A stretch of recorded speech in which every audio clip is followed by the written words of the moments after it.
అందరికీ నమస్కారం. శ్రీ మాత్రే నమః. ఓం నమ శివాయ. ఓం శ్రీ సాయిరం. ఏప్రిల్ 16వ తారీఖు బుధవారం రోజున కుంభరాశి వారికి ఒక దైవానుగ్రహంతో జరిగేది ఇదే. ఖచ్చితంగా ఈ వీడియోని రహస్యంగా చూడండి. కుంభరాశి వారి ఇంట్లో ఒక దైవశక్తి అనేది తిరుగుతూ ఉంది. అసలు ఏ దైవశక్తి తిరుగుతుంది కుంభరాశి వారి ఇంట్లో, ఆ దైవానుగ్రహంతో ఏం జరుగుతుంది అనేటువంటి పూర్తి అంశాలన్నీ కూడా ఈ వీడియోలో తెలుసుకుందాం. వీడియోని ఎక్కడ కూడా స్కిప్ చేయకుండా చివరి వరకు చూడండి. అప్పుడే మేమేం చెప్తున్నామో మీకు పూర్తిగా అర్థమవుతుంది. ఇక కుంభరాశి అనేది రాశి చక్రంలోని 11వ రాశి. ధనిష్ట 1, 2, 3, 4 పాదాలు, శతభిషం 1, 2, 3, 4 పాదాలు, పూర్వభద్ర 1, 2, 3 పాదాల్లో జన్మించిన వ్యక్తులని కుంభరాశిగా పరిగణిస్తూ ఉంటారు. ఈ రాశి అధిపతి వచ్చేసి శనీశ్వరుడు. ఇక ఈ రాశికి అధిపతి శనిదేవుడి అనగానే చాలామంది భయపడిపోతూ ఉంటారు. నిజానికి శని భగవంతుడు అందరికీ కూడా సమానమైనటువంటి న్యాయాన్ని చేస్తూ ఉంటాడు. శనిదేవుడి యొక్క అనుగ్రహం ఉన్నవారు ఖచ్చితంగా వారు రాత్రికి రాత్రే ధనవంతులుగా మారుతారు. అయితే కుంభరాశి వారిలో జన్మించాలి అంటే అదృష్టం కూడా ఉండాలి అని చాలామంది కూడా అనుకుంటూ ఉంటారు. ఎందుకంటే ఈ రాశి వారికి అదృష్టం ఎప్పుడు కూడా బాగుంటుంది. ఈ రాశి వారికి పట్టుదల అనేది చాలా ఎక్కువగా ఉంటుంది. ముఖ్యంగా వీరికి దాన ధర్మాలు చేయటం కానీ, అలానే ఏదైనా అనుకుంటే సాధించేంత వరకు కూడా నిద్రపోకపోవడం, అలాంటి పట్టుదల అనేది ఎక్కువగా ఉంటుంది. ముఖ్యంగా పెద్దల పట్ల కూడా గౌరవ మర్యాదలు అనేది అధికంగా ఉంటాయి. ఎప్పుడు కూడా ఈ రాశి వారు ఆచితూచి అడుగులు వేస్తూ ఉంటారు. ఆవేశం అస్సలు పడరు. ఆలోచించి వీరి యొక్క నిర్ణయాలను తీసుకుంటూ ఉంటారు. చాలా తెలివిగా ప్రవర్తిస్తూ ఉంటారు. తెలివితేటలు మాత్రం అధికంగా ఉంటాయి కుంభరాశి వారికి. అయితే ఈ రాశిలో జన్మించినటువంటి వారిపైన దైవానుగ్రహం అనేది ఈ సమయంలో ఉంది. కుజుడి అనుగ్రహం, అలాగే శనిదేవుడి యొక్క అనుగ్రహం కూడాతో ఎక్కువగా వీరు అంటే వాహనాలు కొనడం కానీ, ఇల్లు కొనడం కానీ, స్థలం కొనడం కానీ ఖచ్చితంగా జరుగుతుంది. అది ఎప్పుడు అని పర్టికులర్గా మనము చెప్పకపోయినా సరే వీరికి ఉన్నటువంటి గోచారం ప్రకారం అయితే 100% కూడా వీరి యొక్క ఇల్లును కొనడం కానీ, లేదా వీరి యొక్క ప్లేస్ను కొనడం కానీ, లేదా ఒక వాహనం కొనడం కానీ ఇలాంటివి జరుగుతూ ఉంటాయి. ముఖ్యంగా ఈ రాశిలో జన్మించినటువంటి వ్యక్తులు మాత్రం ఈ సమయం చాలా అనుకూలంగా ఉంది. గోచారం అయితే చాలా అనుకూలంగా ఉంది. వీరికి ఒక దైవ అనుగ్రహం అనేది అంటే కలిసి వచ్చింది.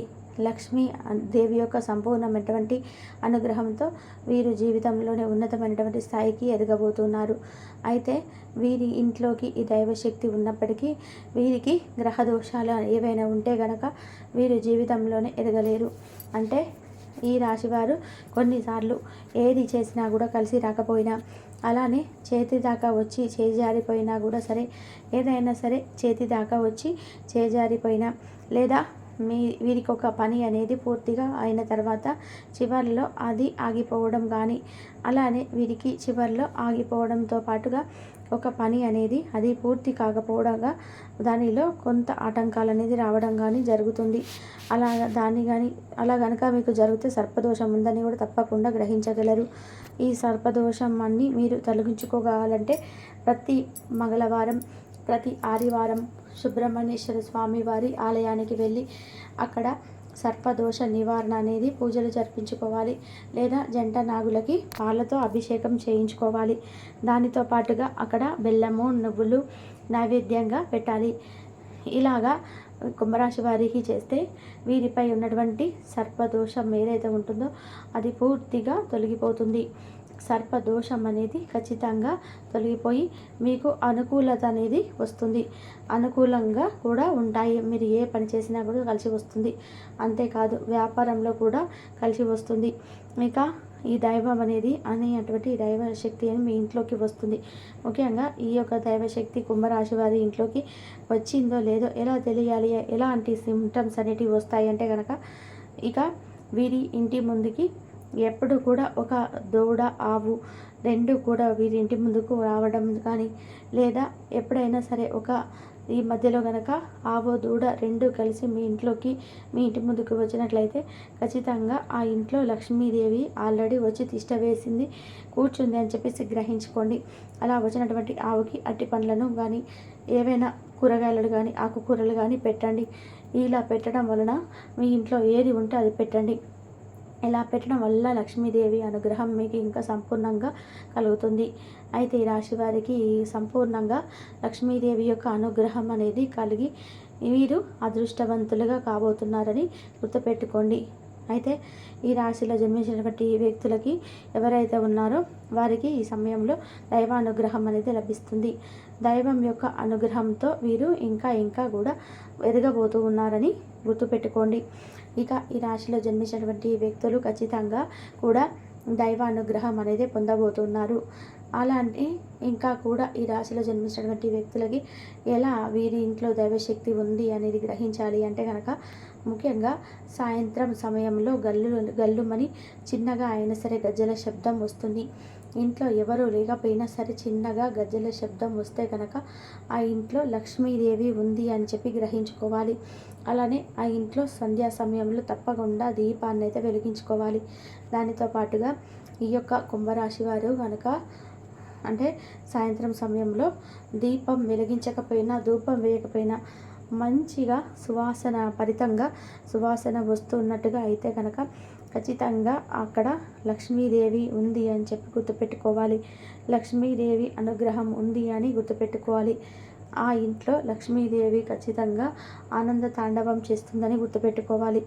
అంతేకాకుండా లక్ష్మీదేవి యొక్క అనుగ్రహాన్ని మీరు పొందాలి అంటే కనుక మీరు మూగ జీవులకి అంటే ఆవుకి కావచ్చు, పిట్టలకి, చీమలకి ఇలాంటి వాటికి ఏవైనా ఆహారాన్ని వేస్తూ ఉండాలి. నల్ల చీమలు కానీ మీ ఇంట్లో కుప్పలుగా ఉన్నట్లయితే కనుక ఖచ్చితంగా మీరు చేస్తున్నటువంటి ఏదైనా నూతనంగా ప్రారంభించిందైనా ఏదైనా సరే పని చేస్తున్న ఆ పనిలో మీరు 100% కూడా మీకు విజయం అయితే కలుగుతుందని గుర్తుపెట్టుకోండి. అంతేకాదు మీరు అనుకున్న దానికంటే కూడా ఎక్కువగా గొప్ప ప్రతిఫలం అనేది ఉంటుందని గుర్తుపెట్టుకోండి.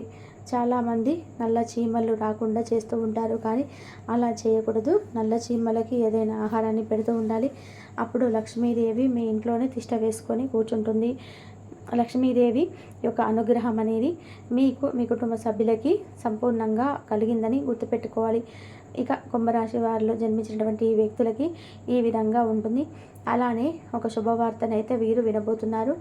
ఎలాంటి శుభవార్త అంటే కనుక ఒక ఉద్యోగం గురించి, ఒక ఎగ్జామ్ రాసిన లేదా ఇంటర్వ్యూస్కి వెళ్ళిన అలాంటి వారికి ఉద్యోగం అనేది రావడం అనేది కానీ, లేదా మీరు రాసిన ఎగ్జామ్స్ అనేది మీకు ఉత్తీర్ణతను తెచ్చిపెట్టే సంతోషాన్ని తేవడం కానీ ఇలాంటివి ఖచ్చితంగా జరుగుతాయని చెప్పుకోవచ్చు ఈ రాశి వారికి. ఇక ఈ రాశిలో జన్మించినటువంటి వ్యక్తులకి ఈ విధంగా ఏదో ఒక సంతోషకరమైనటువంటి వార్త అనేది వచ్చి తీరుతుంది. ఇక అలాగే వీరికి దైవానుగ్రహంతో విజయాలు అనేటివి అధికంగా రాబోతూ ఉన్నాయి. ఒక శుభవార్త కూడా తప్పకుండా వింటారు అని చెప్పుకోవచ్చు ఈ రాశివారు. ఇక ఈ రాశిలో జన్మించినటువంటి వ్యక్తులకి మాత్రం శుభవార్త అనేది ఖచ్చితంగా వచ్చి తీరుతుంది. ఇక వీరు సంతోషంగా కూడా జీవిస్తారు అని చెప్పుకోవచ్చు ఈ కుంభరాశిలో జన్మించినటువంటి వ్యక్తులు. ఇక కుంభరాశి వారికి ఈ సమయంలో లక్ష్మీదేవి అనుగ్రహం అయితే ఉంటుంది. అమ్మవారు మీ ఇంట్లో ఉండాలి అంటే కనుక మూగజీవులకి ఆహారాన్ని వేయడం, ఆవుకి ఆహారాన్ని వేయడం, అలానే పక్షులకి ఆహారాన్ని వేయడం, ముఖ్యంగా మీ ఇంటి ముందు కానీ ఎవరైనా పేదవాళ్ళు ఉన్నా సరే కొంచెం దానం అంటే మీకు ఉన్న దాంట్లోనే తోచిన దాంట్లో దానం ధర్మాలు చేయటం చేస్తే కనుక ఖచ్చితంగా ఇంకా మీకు మంచి ప్రతిఫలం అనేది ఉంటుంది.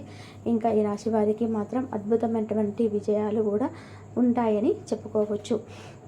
ఇక అలాగే ఎన్ని బాధలు కష్టాలు ఉన్నా సరే ఏవి పట్టించుకోకుండా ఏదైనా కానీ అంత భగవంతుడు ఏం చేస్తాడో దానికి మేము తల ఉంచి మా ప్రయత్నాలు మేము చేయాలి కదా అన్నటువంటి ఒక మంచి మనసుతో ఆలోచిస్తారు. ఎప్పుడు కూడా నెగిటివ్ ఆలోచనలు అయితే చేయరు. చూడడానికి మాత్రం గంభీరంగా చాలా కోపంగా ఉన్నట్టు కానీ కనిపిస్తారు. కానీ కుంభరాశి వారికి ఇది స్వభావం అంటే చాలా సున్నితమైనటువంటి స్వభావం అన్నమాట. అలానే ఏది జరిగినా కూడా మంచిగా పాజిటివ్నెస్తో ఆలోచిస్తారంటే ఏదైనా కానీ మన మంచికే కదా, అంత భగవంతుడే ఉన్నాడు నడిపిస్తున్నాడు అన్నటువంటి అర్థంతో వీలుంటారు. ఇంకా చూసినట్లయితే ఈ రాశి వారికి రేపటి రోజున కొన్ని సంఘటనలు అయితే కొంచెం ఆశ్చర్యపరిచే విధానంగా ఉంటాయండి. అంటే మీ కోర్టు వ్యవహారాలకు సంబంధించినటువంటి విషయాల్లో కానీ, లేదంటే భూముల పత్రాల విషయంలో కానీ మీకు కొంచెం ఆశ్చర్యకరంగా మీకు రావాల్సినటువంటి, దగ్గవలసినటువంటి ఆ పేపర్స్కి సంబంధించినటువంటి వ్యవహారాలు కూడా మీకు కోర్టులో మీరు వేసేటువంటి కేసుకు సంబంధించినటువంటి విషయంలో మీకు కొంచెం చుక్కెదురు కానీ ఇలాంటివి జరుగుతాయి అన్నమాట. కాబట్టి కొంచెం మిమ్మల్ని మీరు కొంచెం ఆశ్చర్యపరిచే విధంగా ఉంటుంది. అంతవరకు చూసినందుకు ధన్యవాదాలు.